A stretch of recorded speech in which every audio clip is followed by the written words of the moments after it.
കിഴക്കൻ ആഫ്രിക്കയിലെ റുവാണ്ടയിലാണ് സംഭവം. 1994 ഏപ്രിൽ 6. അയൽരാജ്യമായ ടാൻസാനിയയിൽ നിന്നും റുവാണ്ടയിലേക്ക് മടങ്ങിയ Rwandan president juvenile heavy Romana സഞ്ചരിച്ചിരുന്ന വിമാനം വെടിവെച്ചിടപ്പെടുകയും അദ്ദേഹം മരണമടയുകയും ചെയ്തു. ഇതേ തുടർന്ന് അവിടെ നടന്നത് 3 മാസം നീണ്ടു നിൽക്കുന്ന ഒരു വംശഹത്യയാണ്. 8 ലക്ഷം ടുട്സി ഗോത്രവംശജരാണ് ഈ റുവാണ്ടൻ ജിനോസൈഡിൽ കൊല്ലപ്പെട്ടത്. ജീവനുവേണ്ടി 91 ദിവസം ഒരു ബാത്റൂമിൽ കഴിഞ്ഞുകൂടി പുറത്തിറങ്ങുമ്പോൾ ഇമാക്കുലെ ഇലിബാഗിസ എന്ന പെൺകുട്ടിക്ക് സ്വന്തക്കാരെല്ലാം നഷ്ടപ്പെട്ടിരുന്നു. തന്നോട് ഇത് ചെയ്തവരോട് വെറുപ്പും അടങ്ങാത്ത പകയും അവൾക്കുണ്ടായിരുന്നു. എന്നാൽ സ്വർഗസ്ഥനായ പിതാവേ എന്ന പ്രാർത്ഥന ഓരോ തവണ ചൊല്ലുമ്പോഴും ഞങ്ങളോട് തെറ്റ് ചെയ്യുന്നവരോട് ഞങ്ങൾ ക്ഷമിക്കുന്നത് പോലെ ഞങ്ങളുടെ തെറ്റുകൾ ഞങ്ങളോടും ക്ഷമിക്കണമേ എന്ന വരികളിൽ അവൾ ക്ഷമിക്കാനുള്ള ശക്തി കണ്ടെത്തി. കൊലയാളികളിൽ ഒരുവനെ ജയിലിൽ സന്ദർശിച്ച് ഞാൻ നിങ്ങളോട് ക്ഷമിക്കുന്നു എന്നവൾ പറഞ്ഞു. ഇമാക്കുലെ ഇലിബാഗിസയുടെ ജീവിതം പറയുന്ന ലെഫ്റ്റ് ടു ടെൽ, പറയാൻ ബാക്കി വച്ചത് എന്ന പുസ്തകം അനേകർക്ക് ഇന്നും പ്രചോദനമായി തുടരുന്നു. മറ്റൊരു സംഭവം നടക്കുന്നത് 2002 മെയ് 11 US-ലെ ഫ്ലോറിഡയിലാണ്. മേഗൻ നാപ്പിയർ എന്ന ഒരു 20 വയസ്സുകാരി പെൺകുട്ടിയും സുഹൃത്തും കാർ അപകടത്തിൽ മരിക്കുന്നു. മദ്യപിച്ച് വാഹനമോടിച്ച എറിക് സ്മോൾറിഡ്ജ് എന്നയാളായിരുന്നു കുറ്റവാളി. എറിക്കിനെ 22 വർഷത്തെ തടവ് ശിക്ഷയ്ക്ക് വിധിച്ചു. തൻ്റെ മകൾ നഷ്ടപ്പെട്ട നിരാശയിലും കൊലയാളി എറിക്കിനോടുള്ള ദേഷ്യത്തോടും കൂടെ റെനി നാപ്പിയർ ഏറെ നാൾ ജീവിതം തള്ളി നീക്കി. വെറുപ്പ് വേദന വർദ്ധിപ്പിക്കുകയേയുള്ളൂ എന്ന തിരിച്ചറിവിൽ ആഴമായ പ്രാർത്ഥനയോടെ തൻ്റെ മകളുടെ ഘാതകനോട് ക്ഷമിക്കാൻ അവൾ തീരുമാനിച്ചു. എറിക്കിൻ്റെ ജയിൽ മോചനത്തിനായി അവൾ പരിശ്രമിച്ചു. തന്മൂലം ശിക്ഷാ കാലാവധിയുടെ പകുതി ശിക്ഷയിളവ് ലഭിച്ചു. പുറത്തിറങ്ങിയ എറിക് റെനി നടത്തുന്ന ബോധവൽക്കരണ പ്രവർത്തനങ്ങളിൽ പങ്കാളിയായി. അവർ രാജ്യത്തുടനീളം സഞ്ചരിച്ച് സ്കൂളുകളിലും ദേവാലയങ്ങളിലും വിവിധ കൂട്ടായ്മകളിലും ബോധവൽക്കരണം നടത്തുന്ന മേഗൻ നാപ്പിയർ ഫൗണ്ടേഷൻ ആരംഭിച്ചു.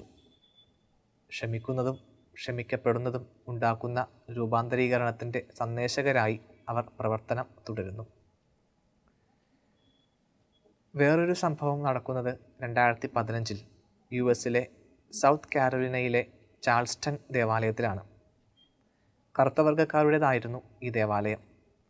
അവിടെ ബൈബിൾ സ്റ്റഡി നടന്നുകൊണ്ടിരിക്കുമ്പോൾ ഡൈലൻ റൂഫ് എന്നു പേരുള്ള ഒരു ചെറുപ്പക്കാരൻ കയ്യിൽ തോക്കുമായി കയറി വന്നു.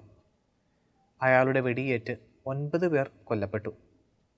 പിടിക്കപ്പെട്ട ഈ കുറ്റവാളിയുടെ വിചാരണ വേളയിൽ അവിടെ സന്നിഹിതരായിരുന്ന കൊല്ലപ്പെട്ടവരുടെ ബന്ധുക്കൾക്ക് സംസാരിക്കാൻ കോടതി അവസരം നൽകി.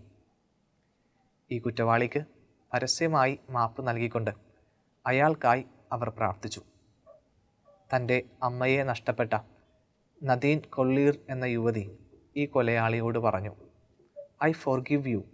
U took something precious from me, but I have no room for hate.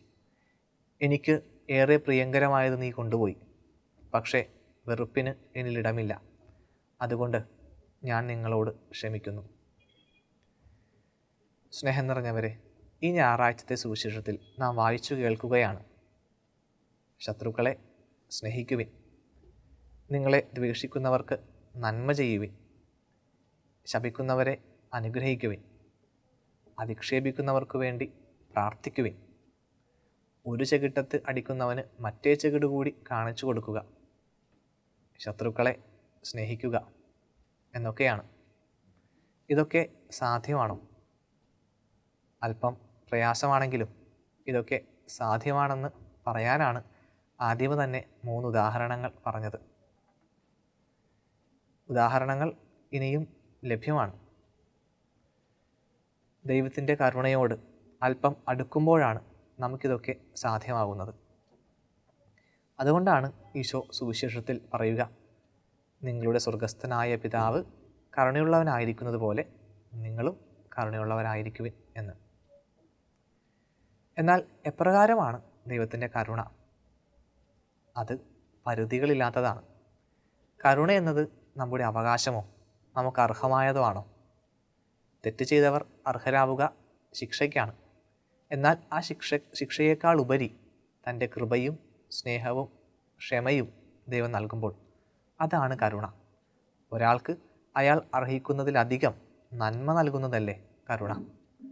ബൈബിളിൽ ആദ്യ അവസാനം വരെ ദൈവത്തിൻ്റെ കരുണ നമുക്ക് കാണാം.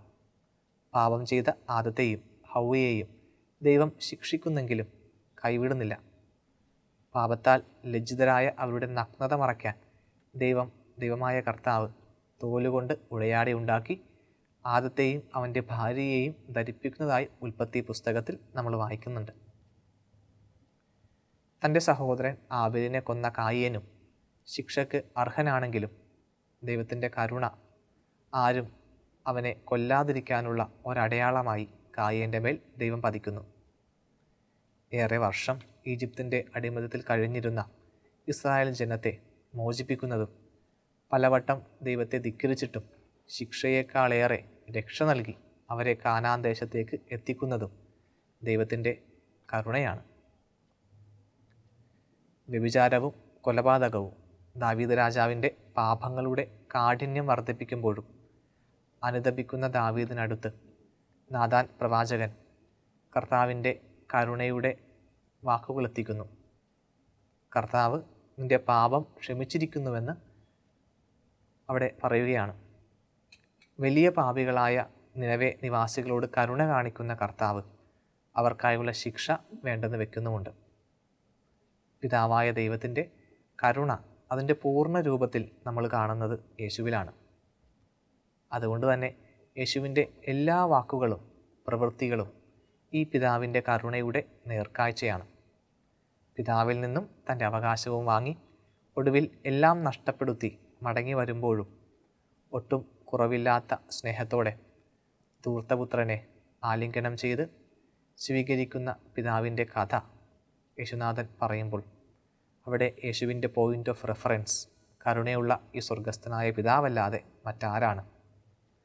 പാപിനിയായ സ്ത്രീ എന്ന് പറഞ്ഞ് നടുത്തളത്തിലേക്ക് കൊണ്ടുവന്നവളെ കല്ലെറിയാൻ ഓങ്ങിയവരോട് ഇവളെ കല്ലെറിയാൻ നിനക്കെന്ത് യോഗ്യത എന്ന് സൂചിപ്പിക്കുന്നതാണ് യേശുവിൻ്റെ വാക്കുകൾ. ഒടുവിൽ ഒരു വിധിവാചകവുമില്ലാതെ കരുണ മാത്രം കാട്ടി അവിടുന്ന് അവളെ പറഞ്ഞയക്കുന്നു. പ്രിയപ്പെട്ടവരെ, ദൈവം ഇത്രയ്ക്കങ്ങ് കരുണ കാണിക്കുമ്പോൾ നമുക്കെങ്ങനെയാണ് അത്രയ്ക്കങ്ങ് ക്രൂവലാകാൻ സാധിക്കുന്നത്? ദൈവം മനുഷ്യരോട് കരുണ കാണിക്കാൻ തയ്യാറാകുമ്പോൾ നമ്മളിങ്ങനെ കടുംപിടുത്തം പിടിക്കുന്നത് എന്തിനാണ്?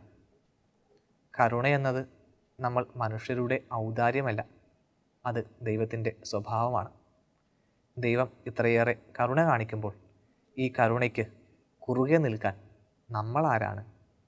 അതുകൊണ്ട് വിധിവാചകങ്ങൾ നമുക്ക് വേണ്ട, കരുണ അത് മാത്രം മതി.